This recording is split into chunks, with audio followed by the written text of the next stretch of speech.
A good question on risk. Basically, you want to be able to test, and there's no better way to test than starting out slow and starting out at a level where you can gradually build from.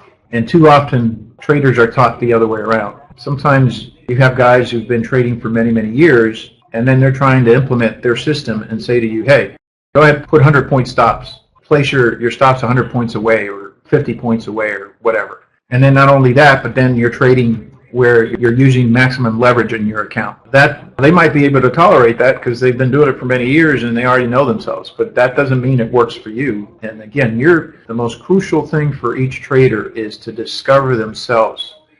And so there's no other way than to do this without, again, as we see so often, why such a high percentage of people fail is because, number one, I believe they're taught to start out driving. They're given the keys to a car that can go 200 miles an hour, and immediately they're taught, just put your foot on the accelerator and you can do 200 miles an hour without really understanding that the streets, you got to be careful when there's rain, when there's slick, when there's oil, when there are curves. You got to learn how to shift. You got to learn how to, there's so many things you have to incorporate in order so that you can drive and at 200 miles an hour, and then recognize you can't drive 200 miles an hour 100% of the time. There has to be moments where you can do that, and there are moments where you have to pull back. There are moments when you need to pull into the pit and refuel and refocus, etc. So this is what trading is about, and it's a journey, and so you've got to learn slowly what are you good at, and what can you stay good and consistent when crisis is at hand. How do you respond when there's crisis at hand? And you want to develop